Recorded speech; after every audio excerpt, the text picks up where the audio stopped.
II nasceu em Coimbra em 1185 e ali faleceu em 25 de março de 1223.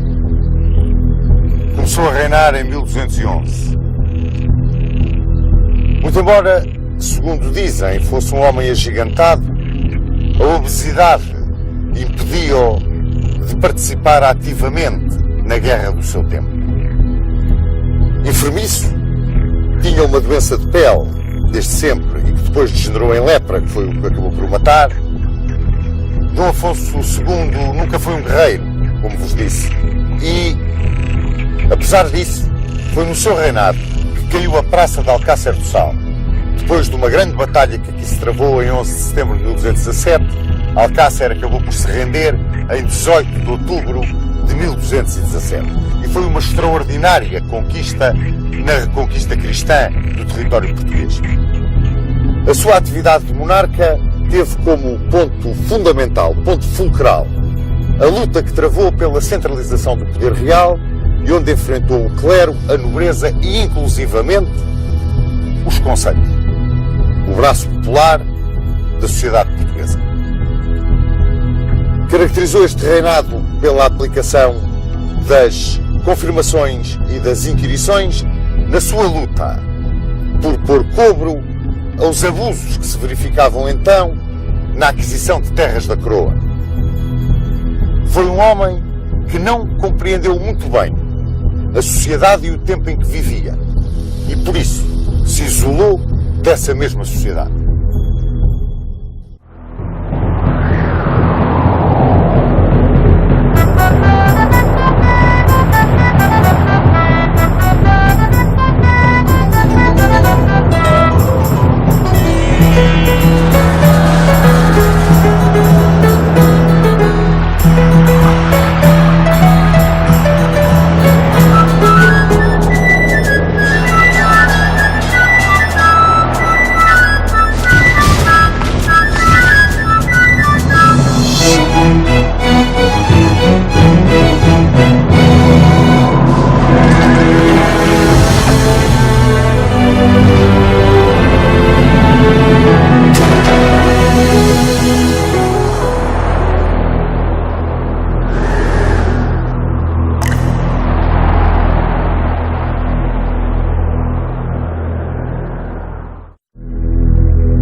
De 1211, Dom Afonso II tinha 25 anos.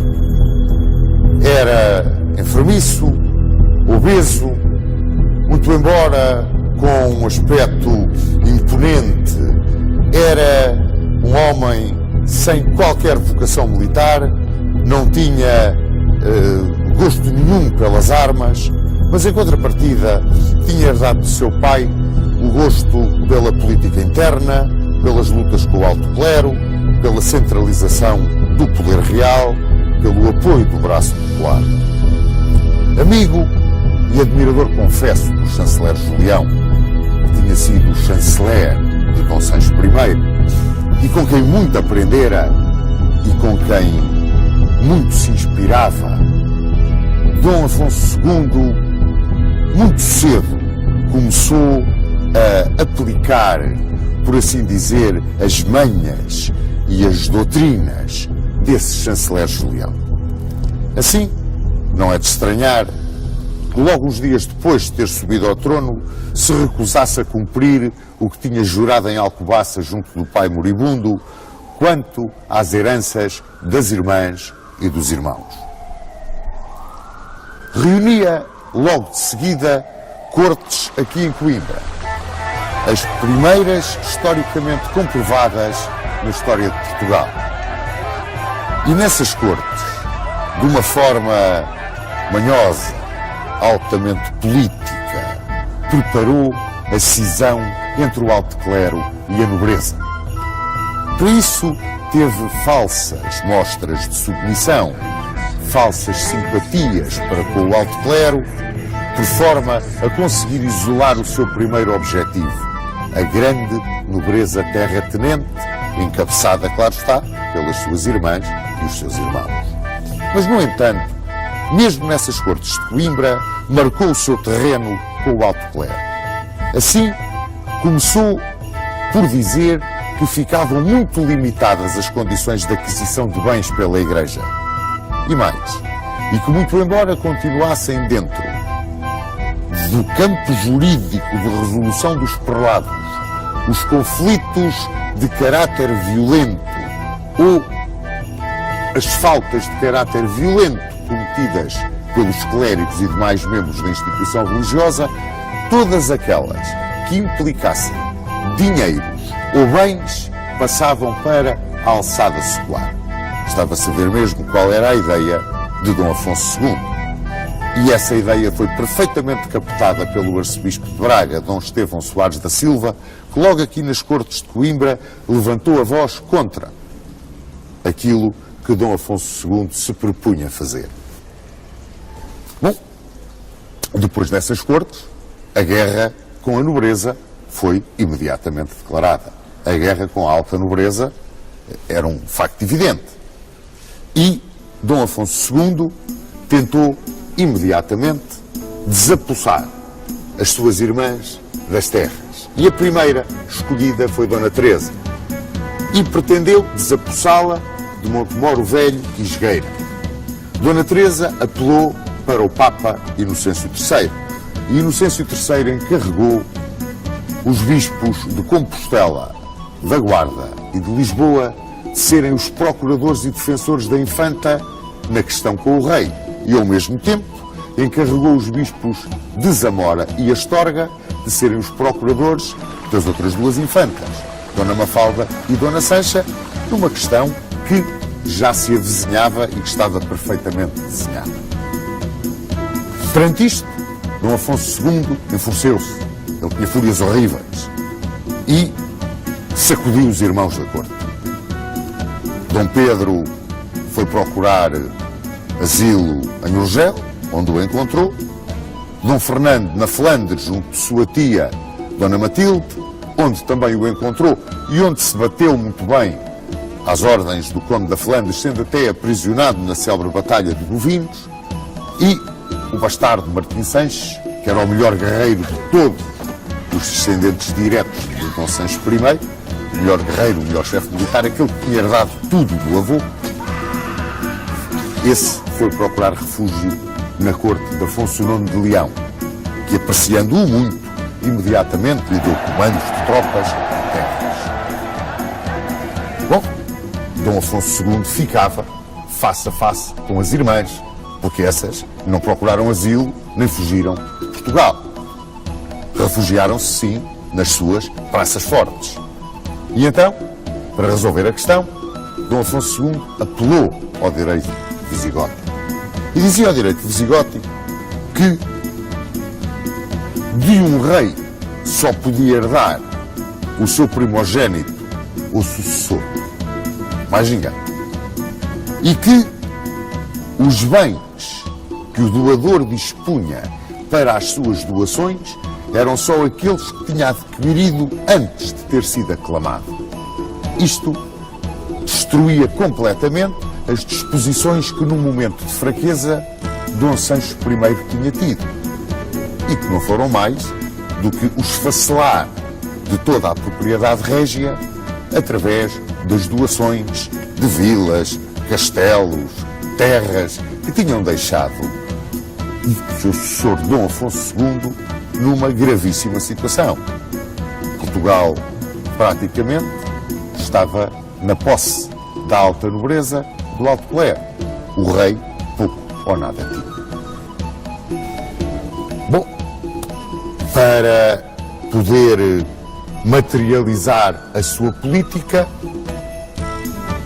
Dom Afonso II preparou-se para invadir as terras das irmãs, mas precisava de um pretexto válido. E esse pretexto surgiu quando Dona Mafalda doou aos hospitalários a sua cotada de bolsas. Começava ela, portanto, a desprender-se dos seus próprios bens.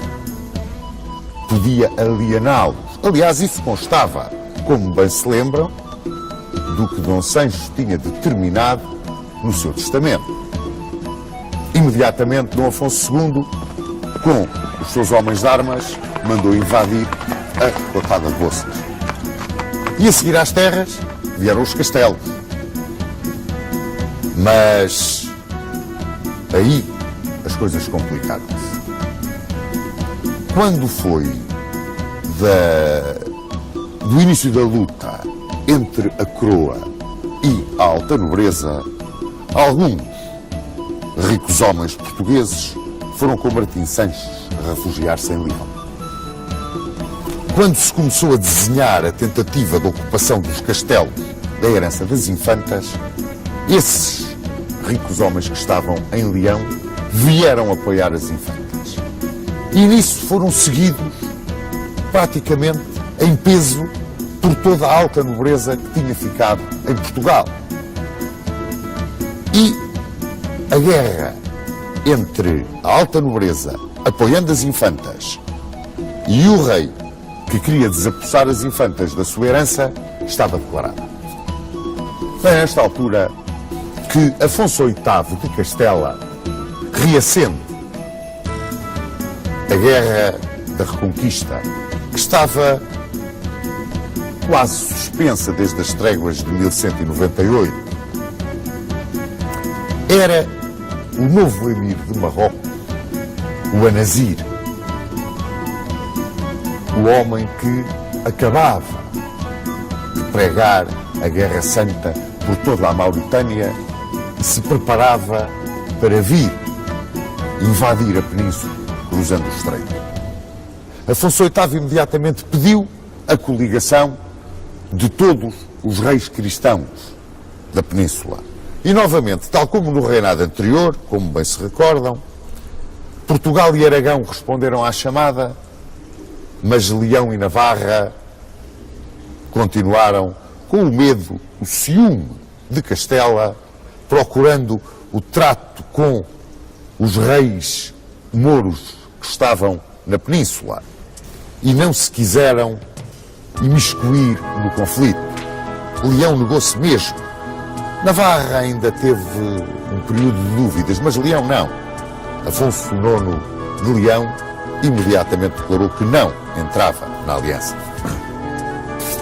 Dom Afonso II, enfronhado como estava na questão das infantas, entregou o comando da hoste portuguesa ao mestre do templo Gomes Ramires e lá abalou a hoste portuguesa na primavera de 1212 para Toledo a juntar-se às forças castelhanas e aragonesas. Como era esta hoste portuguesa? Portugal era, como podem calcular, uma nação em armas. O serviço militar era obrigatório. E a grande força da coroa, do ponto de vista de defesa, assentava nas milícias municipais, as famosas milícias dos concelhos, que eram constituídas pelos cavaleiros vilãos, a pionagem e os besteiros.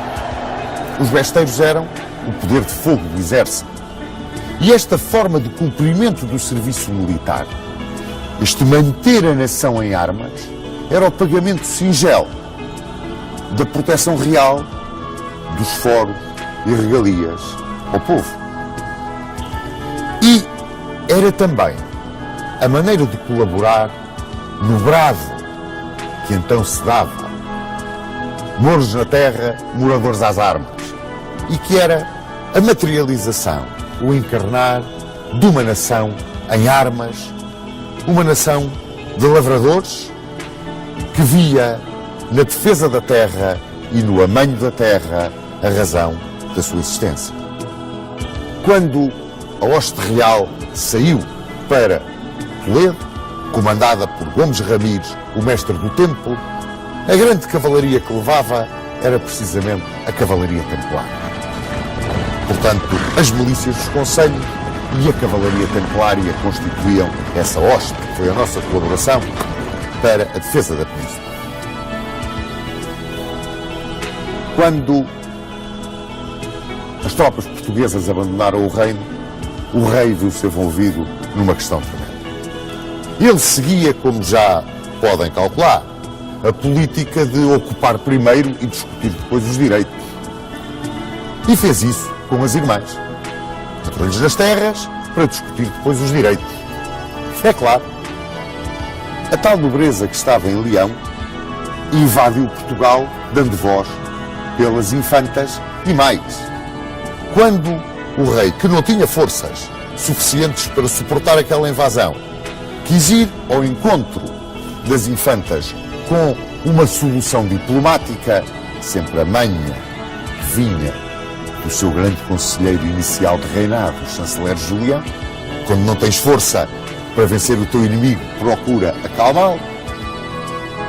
Ele pretendeu acalmar a questão, viu-se apertado pela entrada de gente armada em Portugal, mas essa gente armada não só não quis parlamentar com ele, como aclamou Afonso IX, de Leão.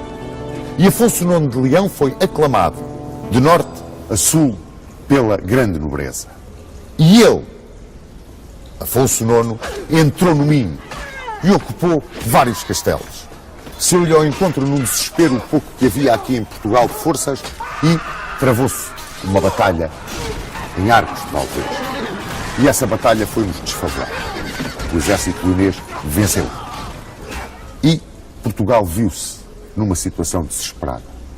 Estava em perigo a independência tão custosamente conquistada em Zamora por Dom Afonso Henriques, tão custosamente defendida, que tanto sangue já tinha custado. Talvez que então se tenha dado um milagre. 16 de julho de 1212, nas Navas de Tolosa, os exércitos cristãos derrotam de uma forma total o exército do Anazir. E nessa grande vitória cristã das Navas de Tolosa destaca-se, acima de tudo, a cavalaria templária de Gomes Ramires e a peonagem dos municípios portugueses. E Afonso VIII, em agradecimento pela colaboração decisiva dos portugueses para essa vitória que salvou a cristandade peninsular, decidiu vir com o seu exército atacar Leão e obrigá-lo às pazes com Portugal, em socorro de Afonso II. E assim foi. Afonso IX, pode-se dizer que se apavorou. Os leoneses retiraram imediatamente de Portugal, aceitaram todas as condições de paz, entregaram todas as terras e castelos e mais que fosse, tinham a cristandade peninsular junta contra eles, e liberto da pressão do vizinho, soara agora para Dom Afonso II a hora de ajustar as contas.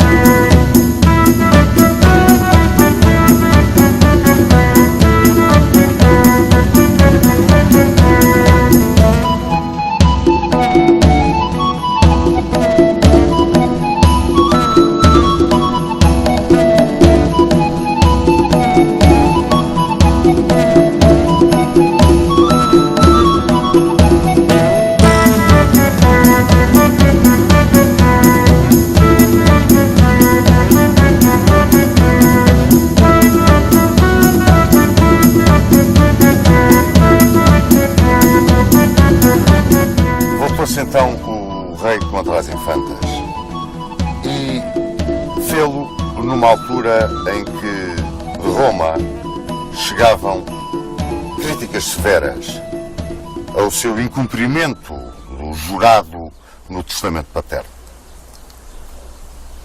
Quando os juízes mandados por Roma chegaram a Portugal para tentar pôr cobro ao litígio, que eram os abades de Oceira e de Espina, Dom Afonso II começou a dialogar com eles com muita habilidade, apresentando as suas razões, defendendo a sua posição, mostrando que era para ele importante essa centralização do poder real com que tanto sonhava e a oposição que a isso faziam as próprias irmãs.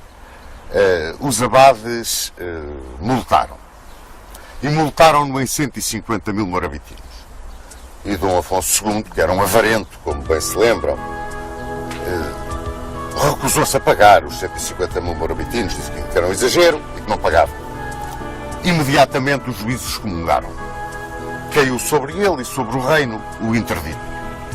E isso significava que as fronteiras ficavam abertas a uma invasão leonesa. Mas isto corria 1214.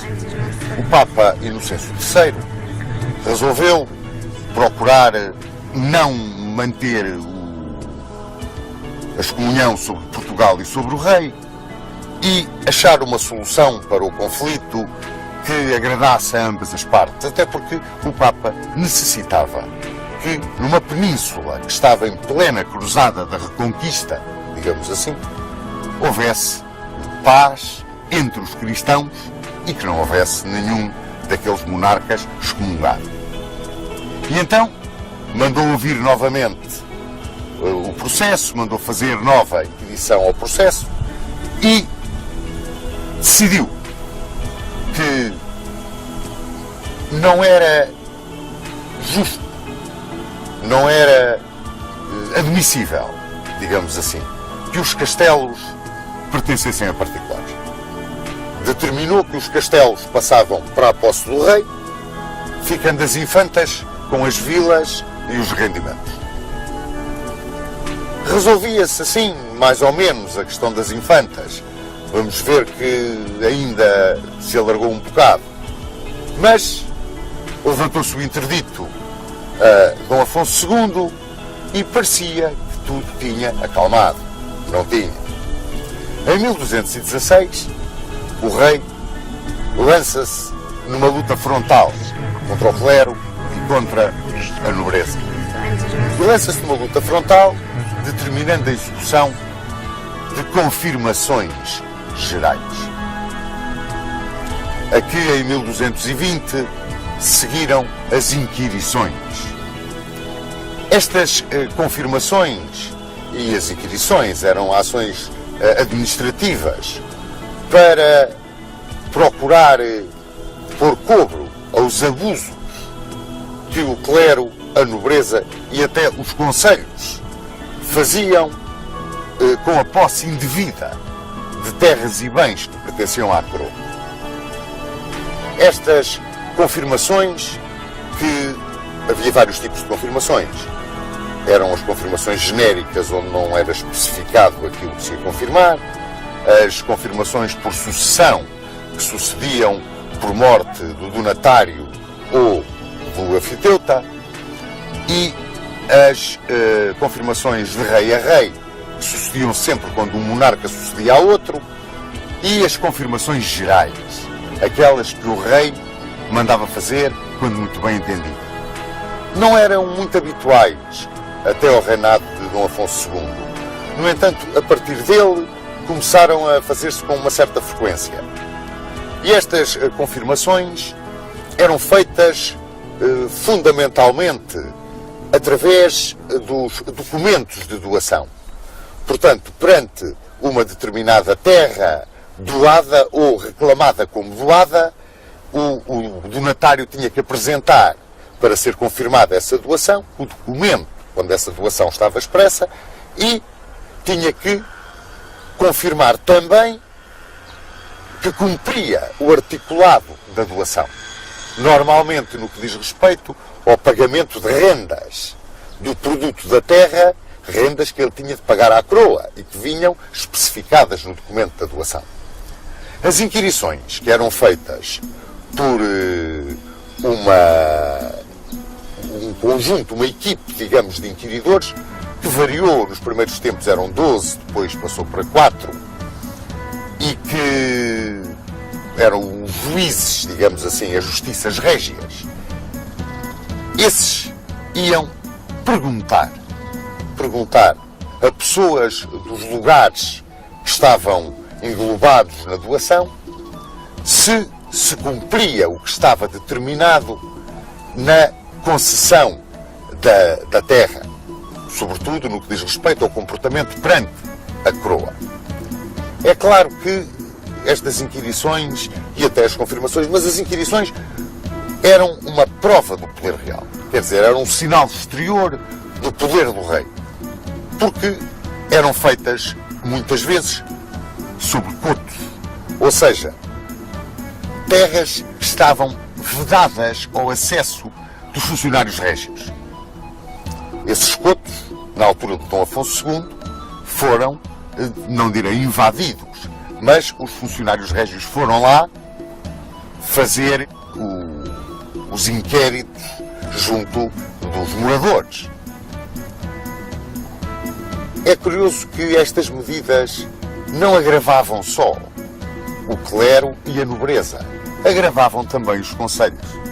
Porque os concelhos, sobretudo aqueles concelhos limítrofes na zona de fronteira, também às vezes iam buscar o seu bocado de terreno à propriedade da coroa. Era sobretudo tirado nos reguengos, os reguengos que eram terrenos que pertenciam ao rei na altura da Reconquista, quando os mouros abandonavam determinado território, esse território passava para o rei, para a posse do rei. Umas vezes era doado através da concessão de forais, na política de povoamento que vimos com Dom Sancho I, mas outras vezes não eram doados, não havia forais, aquilo pertencia à coroa. E os concelhos às vezes iam lá buscar o seu bocado de terra. E como se lembram, havia aquele grito, mouros na terra, moradores às armas, que significava que a terra que era arroteada era aquela que era defendida. E as populações sentiam aquela terra como sua. Se chegavam os funcionários régios e lhes queriam tirar a terra porque não havia documento justificativo de que aquela terra era do concelho, os moradores não ficavam grandemente satisfeitos. E isso atuou um bocado como elemento isolador de Dom Afonso II. Ele ficou isolado da nobreza, do clero e das próprias populações dos concelhos. Foi um erro que ele cometeu.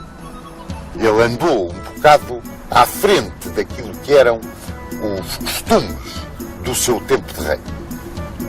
Entrava 1217 e em Santa Cruz de Coimbra começava-se a ouvir falar de Fernando de Bulhões. Fernando de Bulhões, que ali professara, que estava a trabalhar nas enfermarias, que tratava dos pregadores, dos franciscanos que passavam por Santa Cruz e que, de tal forma, se entusiasmou com a vivência, com a filosofia, com o carisma dos frades menores, que seguiu com eles para Marrocos, tornou-se amigo de São Francisco de Assis, foi um extraordinário pregador, foi um homem de uma vida exemplar, um homem que encheu de prestígio e de glória o nome de Portugal e da cidade de Lisboa, onde tinha nascido e onde é tão celebrado e festejado, talvez de uma forma que não tem absolutamente nada a ver com aquilo que ele foi, e que é o nosso Santo António de Lisboa. Morreu em Pádua em 1231 e pouco depois foi canonizado pela Igreja. Foi um caso de canonização extremamente rápida. Tais foram os milagres que lhe foram atribuídos. Ora, na primavera de 1217, arribou a Lisboa uma esquadra de cruzados alemães que iam para a Terra Santa. E o bispo de Lisboa, Dom Soeiro, aproveitou a chegada daqueles cruzados para os convidar a, juntamente com tropas portuguesas, conquistarem a praça de Alcácer do Sal. A 10 léguas de Lisboa, Alcácer do Sal era, além de ser uma posição estratégica extraordinariamente importante, era um espinho cravado no flanco atlântico da reconquista cristã. Sem qualquer interferência de Dom Afonso II, que era um homem, como se recordam, um bocado apartado das questões militares, Dom Soeiro, que era muito amigo do rei e era mais um guerreiro do que um prelado, e o bispo de Évora, depois dos cruzados aceitarem as condições que foram oferecidas, pregaram a cruzada de Alcácer. E nisso foram muito apoiados através da sua bênção do Papa, pelo Papa. Ora, as forças portuguesas que vieram conquistar Alcácer do Sal eram constituídas fundamentalmente pelas tropas dos concelhos. Aquelas milícias concelhias, formadas pelos cavaleiros vilãos, a pionagem, os besteiros, e também pelos esquadrões das cavalarias das ordens militares, do Templo, do Hospital de Santiago de Espada. Em agosto de 1217, os bispos, marchando por terra com as tropas dos concelhos, chegaram diante de Alcácer, ao mesmo tempo que os cruzados por mar aqui chegavam, e imediatamente puseram cerco ao castelo e iniciaram as operações de assédio. Era fronteiro de Alcácer Ben Vazir, que foi um grande guerreiro que os mouros tiveram na península. E Ben Vazir, certamente informado pelos seus espias, porque os havia muitos dentro do território já reconquistado pelos cristãos, foi certamente informado, como vos disse, de que estava preparada uma grande operação para vir contra Alcácer e pediu o apoio das taifas de Sevilha e Badajoz. E o que sucedeu foi que, enquanto decorriam as operações de assédio, os combates violentíssimos para tomar a praça de Alcácer, apareceram as forças mouras de Sevilha e Badajoz e os sitiadores passaram a sitiar. Portanto, os cristãos que cercavam a praça viram-se de repente cercados pelos mouros. E a situação agravou-se ao ponto de se julgar a empresa perdida. Até que surgiram finalmente os esquadrões das 3 ordens militares que para aqui vieram combater. O Templo, os Templários eram comandados por Pedro Alvítis, os Hospitalários e a Ordem de Santiago de Espada, que tinha como mestre um homem muito pequenino de estatura, mas um gigante militarmente falando. Era um guerreiro extraordinário, era um líder de primeira água, um homem com um carisma fantástico, que levava os seus cavaleiros atrás dele, como eu costumo dizer, a bater à porta do inferno. Chamava-se Martim Barregão. E foi ele que comandou as forças cristãs na batalha campal que então se travou neste terreno, nesta campina que está atrás de nós e que ficou chamada a Batalha de Alcácer. Esta Batalha de Alcácer foi uma das poucas batalhas campais que se travaram nos 781 anos de conquista cristã. É curioso, mas poucas batalhas campais se travaram durante a reconquista cristã da península. Houve sim uma quantidade enorme de cercos, uma quantidade enorme de incursões, forçados nossos algarves, os mouros, mas batalhas campais, batalhas em regra foram muito poucas. Eu posso-vos enumerar Zalaca, Fraga, Ourique, o Salado, esta de Alcácer e muito poucas mais. E esta de Alcácer foi uma das mais violentas, das mais sangrentas, que durou todo o dia 11 de setembro de 1217. Naquela época, As batalhas travavam-se com o choque de massas montadas, mais do que propriamente, e então um campo destes, uma planície completamente aberta, sem movimentações de terreno. As batalhas eram, por assim dizer, justas entre cavaleiros de um lado e cavaleiros do outro. A ideia destas batalhas em campo aberto, sobretudo entre exércitos cristãos, ainda no início do século XIII, era mais a ideia de derrubar o cavaleiro, aprisioná-lo e pedir o seu resgate. Ora, isso não sucedia na Reconquista cristã, com o espírito cruzado ao fanatismo religioso. Eram quase batalhas de extermínio.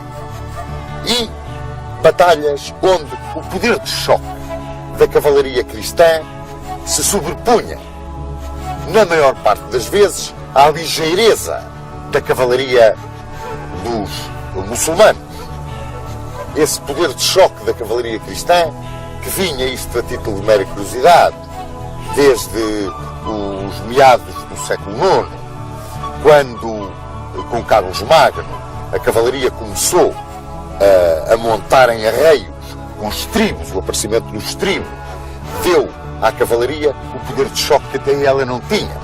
Uma vez que os cavaleiros montavam, os arreios tinham, a aba de trás do arreio era subida quase até meio das costas do cavaleiro, e com os estribos calçados o cavaleiro esticava as pernas para a frente, apoiava-se nos estribos, apoiava-se na parte de trás do arreio, com a lança por baixo do braço. Era um ariete que entrava com todo o apoio para o cavaleiro pela cavalaria adversária ou pela infantaria adversária.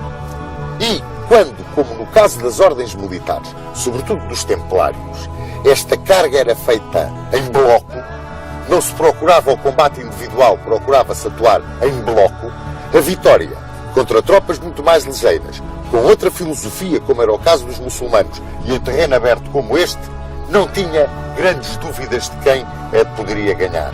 Muito embora, e aqui também convém ressalvar, em duas das grandes batalhas campais que se deram na Reconquista, que foi Zalaca e Alarcos, a vitória coube precisamente aos muçulmanos. Mas aí, porque o terreno era diferente e puderam empregar o poder de fogo dos seus arqueiros e derrubar à distância a cavalaria cristã, aí as coisas passaram-se de forma diferente. Mas aqui não. Aqui foi um combate puro de cavalarias em campo aberto, nesta Batalha de Alcácer. Terminou, como vos disse, com a vitória dos cristãos, admiravelmente conduzidos na batalha pelo mestre de Santiago de Espada, Martim Barregão. E ao ponto da vitória se deveu a Martim Barregão, que depois a Ordem de Santiago de Espada recebeu Alcácer do Sal como sua casa principal, como a sua sede, digamos, em território português. Passou para aqui a sua casa principal. É curioso que nesta Batalha de Alcácer não participou a Ordem de Calatrava, ou pelo menos eu não encontrei em lado nenhum a participação da Ordem de Calatrava. E perguntei também, não me souberam explicar muito bem porquê. Se participou e eu não a enumerei, que me desculpem os cavaleiros de Calatrava, mas a verdade é que eu não encontrei. E acho estranho não vir, digamos, na ordem de batalha, a cavalaria de Calatrava. Esta cavalaria de Calatrava era muito querida por Dom Afonso II. Eles eram chamados em Portugal os freiros de Évora, porque a casa-mãe deles era em Évora. E foi-lhes atribuída como casa-mãe a Viz. E, muito pouco tempo depois, passaram a ser conhecidos pela Ordem da Viz. Portanto, a nossa Ordem da Viz era a Ordem de Calatrava. Em 1218, chegava a Portugal, talvez a grande vitória diplomática do reinado de Dom Afonso II. O Papa Honório III mandava-nos uma bula, Manifestos Probatum, tinha o mesmo nome da bula de 1179, que reconhecia a realeza de Dom Afonso Henriques e dos seus sucessores e a posse das terras conquistadas. Esta bula de 1218 era uma bula de afirmação de todos os privilégios que a Santa Sé tinha concedido a Portugal e da sua proteção. O que, estranhamente, está em contradição com a política de centralização do poder real e a política de centralização do poder real feita com o ataque frontal ao clero, que foi uma constante no reinado de Dom Afonso II. Eram ministros do rei, nesta altura, Pedro Anes, Gonçalo Mendes e o Deão da Sé de Lisboa, Mestre Vicente, que era um grande discípulo do chanceler Julião. Com certeza lembram-se do chanceler Julião, o homem que Dom Afonso II tanto admirava e tinha sido o chanceler de seu pai, de Dom Sancho I. E foi precisamente por causa deste Mestre Vicente que Dom Afonso II travou com o poder do clero o mais agudo de todos os conflitos do seu reinado.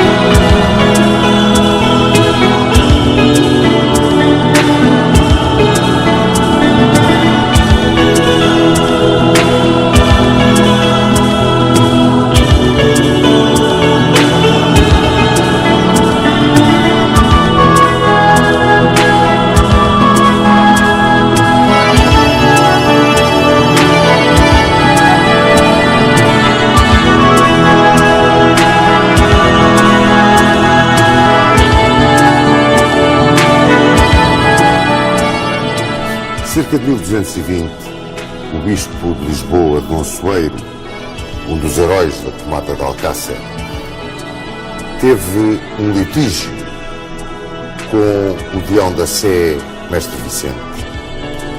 E Dom Afonso II favoreceu o Mestre Vicente nesta questão. Quando se agravou o litígio e o bispo expulsou o seu Deão da Sé, o rei recebeu o Mestre Vicente no paço, tratou-o muito bem e cumulou-o de gentilezas e benesses, o que revoltou e irritou profundamente o bispo de Lisboa. Agravava-se assim novamente o conflito entre o clero e o trono e, nesta altura, o arcebispo de Braga, Dom Estevão Soares da Silva, apoiou mais uma vez frontalmente a luta do clero e entrou em choque com o rei.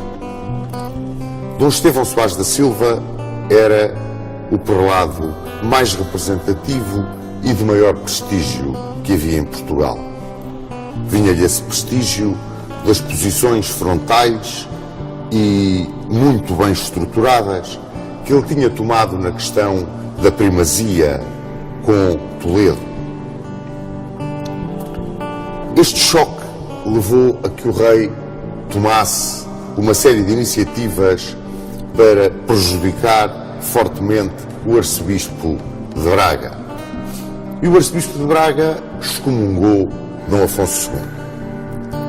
Como retaliação a esta excomunhão, Dom Afonso II mandou uma alçada às terras do arcebispo de Braga, acompanhada por milícias municipais e por vários fidalgos que apoiavam o rei, e saqueou, pilhou, roubou, incendiou, pôs a ferro e fogo as terras do arcebispo. E o arcebispo fugiu. Fugiu e foi-se refugiar junto do Papa Honório III, reclamando das injustiças e das perseguições do rei. E Honório III encarregou os bispos de Tui, Placência e Astorga de trazerem à razão Dom Afonso II e fazerem-no devolver e indemnizar o arcebispo de Braga, devolver-lhe as terras e indemnizá-lo. Dom Afonso II não ligou a isso e continuou com a sua política. E dentro dessa sua política, enviou uma devassa à terra de Límia para que se pilhasse e saqueasse o coto de Herveredo de Límia, que pertencia ao arcebispo de Braga e que estava dentro das terras da Galiza, pois Límia pertencia à Galiza. Era fronteiro da Galiza o bastardo real Martim Sanches, bastardo de Dom Sancho I, meio-irmão, portanto, de Dom Afonso II, com quem não se dava nada bem. Tinha um ódio muito grande entre os dois. E era fronteiro de Límia e de Toronho. Ele tinha-se refugiado no Reino de Leão e Afonso IX gostava muito dele. Achava que ele era um grande guerreiro, um grande capitão. E realmente depois ilustrou-se na Batalha de Terrada contra os mouros.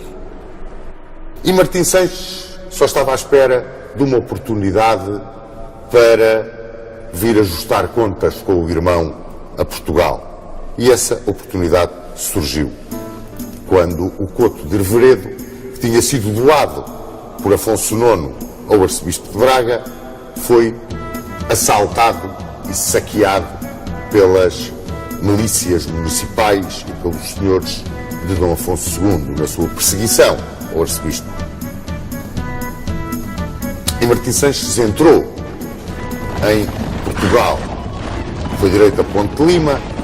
Dom Afonso II levantou as milícias municipais e foi contra ele. Quando chegou a Santo Tirso, retirou para Gaia e entregou o comando das suas forças a 3 senhores. Quando a milícia portuguesa, a milícia municipal, focou contra as forças de Martim Sanches em Barcelos, foram derrotados. As forças reais retiraram-se sobre Braga, foram derrotados novamente. E retiraram sobre Guimarães e novamente derrotados, viram-se cercados por Martim Sanches no castelo de Guimarães. Foi nesta altura que Afonso IX de Leão invadiu Portugal por Trás-os-Montes e tomou Chaves sem resistência. O norte do país estava a ferro e fogo. E quando Martim Sanches e Afonso IX de Leão retiraram do norte do país carregados de despojos, Chaves ficou ocupado como um penhor, uma garantia dos direitos das infantas que voltavam a reclamar junto do Papa Honório III, como muito bem se recorda. Estas invasões do território português eram facilitadas pelo interdito que o arcebispo de Braga tinha lançado sobre Dom Afonso II e os seus ministros. Uma vez excomungado o rei, o território estava aberto a quem o quisesse pilhar e nele entrar e destruir, saquear, queimar, o que aconteceu no norte do país durante esta questão. Dom Afonso II sentiu-se então perto do fim. Estava leproso. E o povo achava até que a doença do rei era um castigo por todo o mal que ele tinha feito à Igreja. E Dom Afonso II resolveu pedir ao Papa que o libertasse da excomunhão. O Papa encarregou como delegado junto de Dom Afonso II para tratar do levantamento da excomunhão Dom Soeiro Gomes, que era o prior dos dominicanos. Desde 1212 que a infanta Dona Sancha tinha dado monte junto a Soeiro Gomes, que veio para Portugal para aqui instituir a Ordem de São Domingos. Ele que era um admirador um seguidor de São Domingos de Gusmão. Foi um extraordinário pregador, ele que tinha sido um grande guerreiro. E quando veio para Portugal, aparecia roto, pobre, a pregar a concórdia e a paz, numa altura em que os membros da Igreja apareciam poderosos, carregados de ouro, recebendo os impostos. E o povo adorou-o e chamou-lhe santo. E ele tinha um prestígio extraordinário, tão grande, que o bispo de Coimbra o deixou pregar na sua diocese e regular, mais regular, todo o comportamento do clero dentro da sua diocese.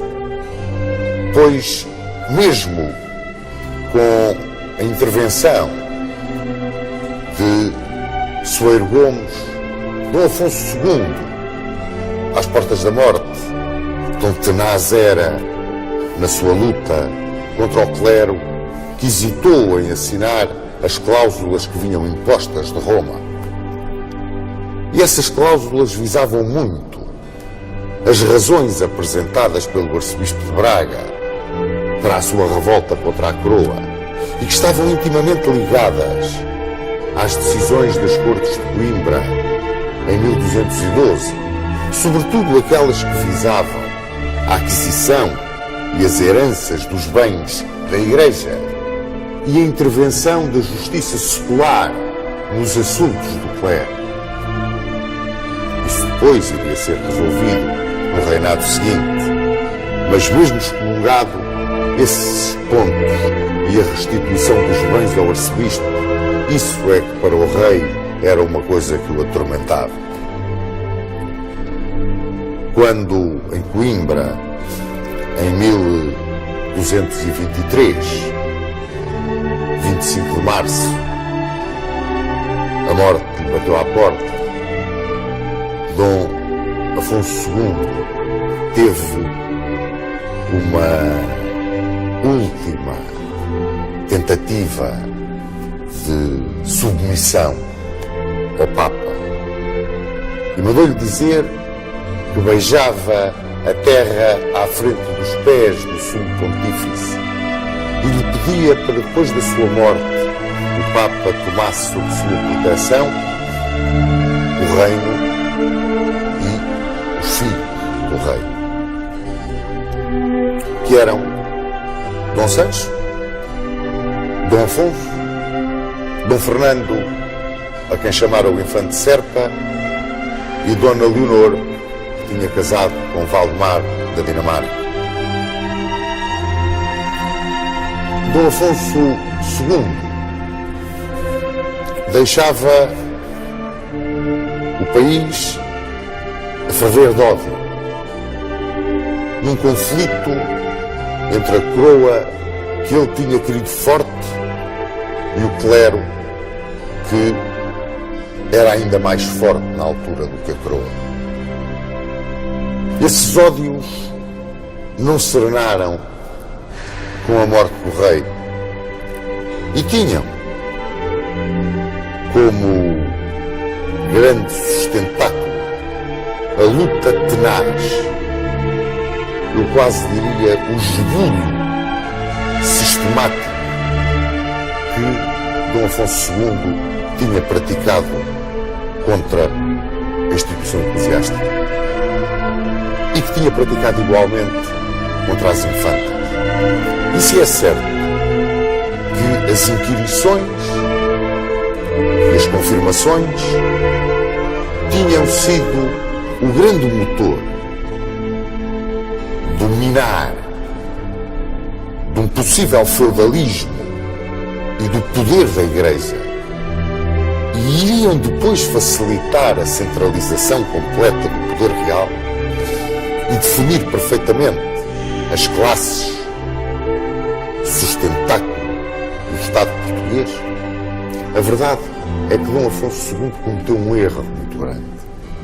É que nesta sua luta contra as classes privilegiadas se esqueceu de procurar o apoio do braço popular, que, muito embora ainda estivesse muito fraco, podia ter-lhe dado o apoio necessário para conseguir uma vitória contra a nobreza e contra o clero e não deixar aos seus herdeiros um gravíssimo problema que inclusivamente originou uma guerra civil em Portugal.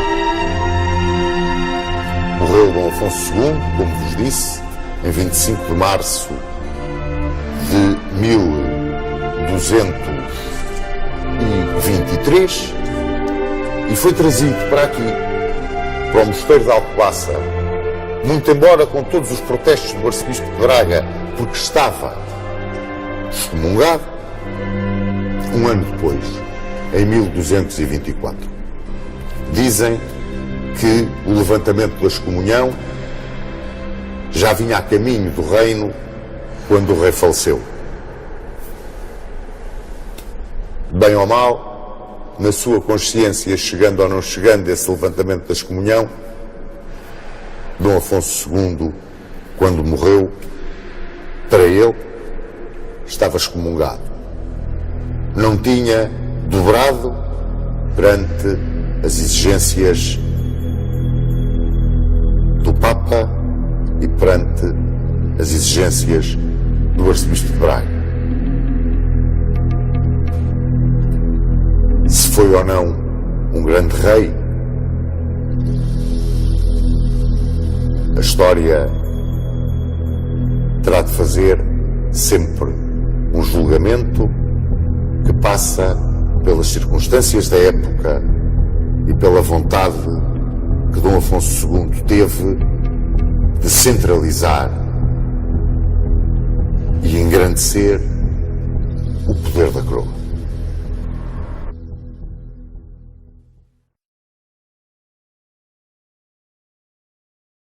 O reflexo da luta de Dom Afonso II pela centralização do poder real parece ao Sr. Dom Duarte que teve uma repercussão ao longo da nossa história.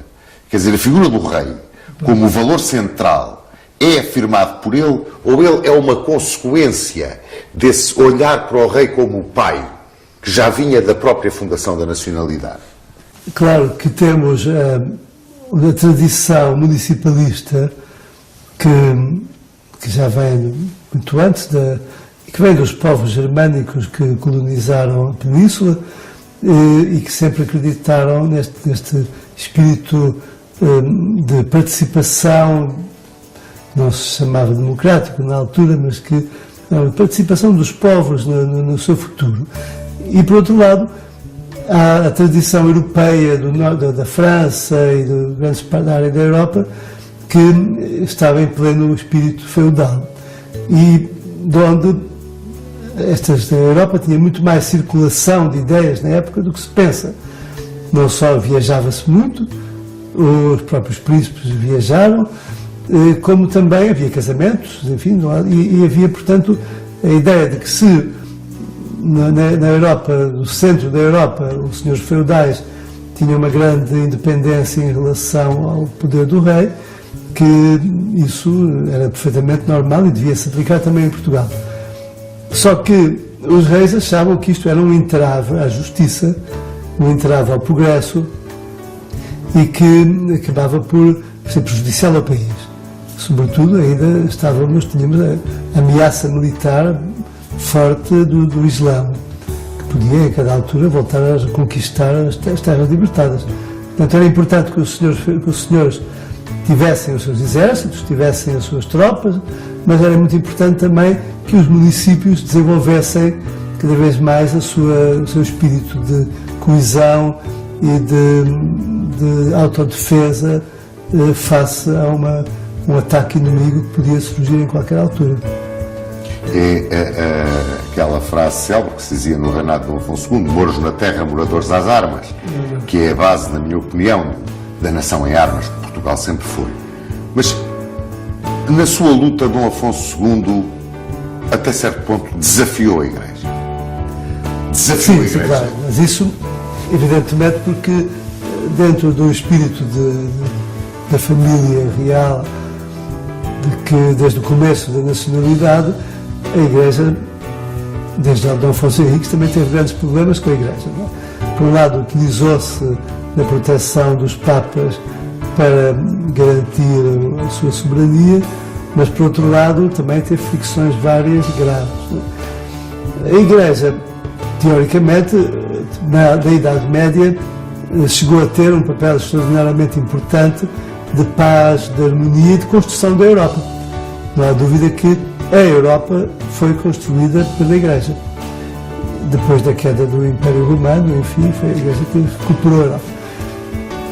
Só que, de facto, os interesses dos portugueses, em várias alturas, estiveram em contradição com aquilo que a Igreja achava que era preferível e portanto, os reis tomaram sempre a posição dos interesses portugueses contra, às vezes, contra a visão que a Igreja tinha do que é que devia ser a Europa.